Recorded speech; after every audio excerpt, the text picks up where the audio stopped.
Last class में हम लोगों ने इमिटेशन मेथड के बारे में पढ़ा था, जिससे हम इंग्लिश प्रोनाउंसिएशन सीख सकें। इमिटेशन मेथड क्या होता है। अब इस क्लास में हम एडवांटेज और डिसएडवांटेज पढ़ेंगे इमिटेशन मेथड का।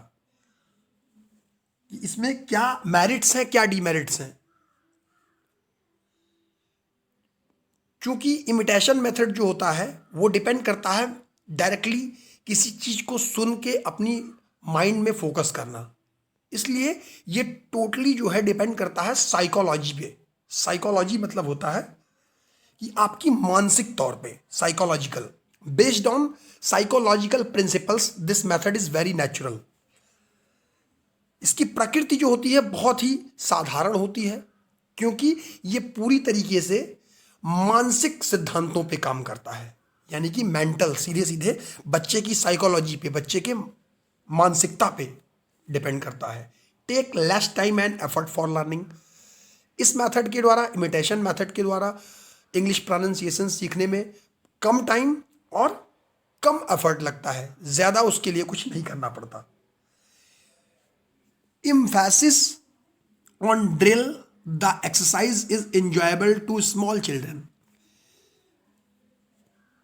एम्फेसिस का मतलब होता है जोर देना। जोर देने का मतलब होता है ड्रिल, यानी एक्सपेरिमेंट, जो खेल खेल में कोई चीज सीखना, यानी कि emphasis on drill exercise, emphasis on drill exercise to is enjoyable to the small children. यानी कि एक्सपेरिमेंट यानी ड्रिल पे ज़्यादा जोर देना कि एक्सरसाइज को पूरी इंजॉय, पूरी मस्ती के साथ छोटे बच्चे सीख सकें। और छोटे बच्चों को हंसते हंसते, खेलते खेलते सीखना चीज़ें ज़्यादा अच्छी लगती हैं। Every child even with varying abilities can benefit from the method.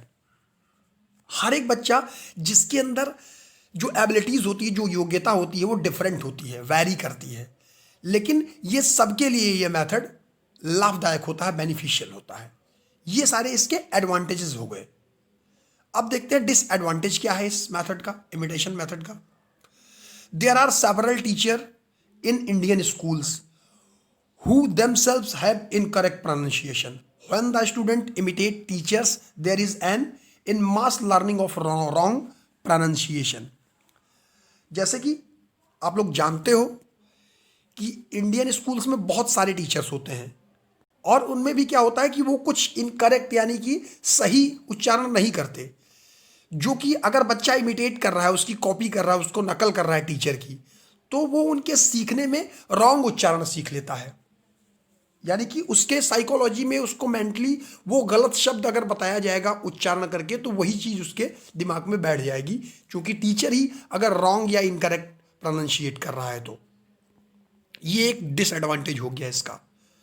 The group is ineffective to catch individual mistakes. The teacher is required to be extra cautious and attentive to pick out such students. क्या होता है कि जब individual mistake, पूरी class में एक बच्चा अगर पूरी क्लास में किसी एक की या कुछ लोगों की इंडिविजुअल गलतियों को पकड़ना है, तो टीचर के लिए ये बहुत ज़्यादा ज़रूरी हो जाता है कि अगर वो ग्रुप में ड्रिल के द्वारा, एक्सपेरिमेंट के द्वारा कोई चीज़ सिखा रहा है, तो उसको एक्स्ट्रा कॉजन मतलब ज़्यादा फोकस करना होता है, अटेंशन देना होता है कि उस बच्चे को, उस स्टूडेंट को पिक करना, उसकी गलती को पकड़ना। इसलिए उसको एक्स्ट्रा कॉशंस की जरूरत पड़ती है, अतिरिक्त ज्यादा सुरक्षा देने की या अतिरिक्त ध्यान लगाने की। Pronunciation of every word is not possible by this method. सभी शब्दों का उच्चारण करना इस मेथड के द्वारा संभव नहीं है, यह भी इसका एक डीमेरिट है। Overcoming the limits. अब लिमिट्स को ओवरकम करना कैसे? The English language teacher should be fully trained in the language with special emphasis on pronunciation. यानी कि इंग्लिश का जो टीचर होना चाहिए उसको फुल्ली ट्रेन होना चाहिए उस भाषा के लिए, जिससे वो बहुत ही स्पेशल, खास तरीके से जोर दे सके उस उच्चारण पे, यानी कि फोकस कर सके, सिखा सके, उसको फुल्ली ट्रेंड होना चाहिए। ये लिमिट्स होनी चाहिए टीचर के अंदर। The English language class should be less number of students. जो इंग्लिश भाषा की क्लास होती है उसमें बच्चों की, स्टूडेंट की संख्या कम होनी चाहिए, so that individual attention can be paid to every pupil. That means कि अगर बच्चे कम होंगे क्लास में, तभी एक एक करके इंडिविजुअली टीचर फोकस कर पाएगा हर एक छात्र के ऊपर, हर एक शिष्य के ऊपर अटेंशन दे पाएगा इंडिविजुअली। और ज्यादा हो जाएंगे तो सब पे फोकस करना प्रॉब्लम हो जाएगी। The habit of dictionary consultation should be inculcated in the students. मतलब जो कहते हैं कि डिक्शनरी यानी कि शब्दकोश, कंसल्टेटिंग मतलब कंसल्ट करना, उसको वो जानना आदत में होना चाहिए कि डिक्शनरी के वर्ड जो होने चाहिए उनको कैलकुलेट, स्टूडेंट्स उनको कैलकुलेट कर सके अपने माइंड में, उनका क्या कहते हैं कि उच्चारण करके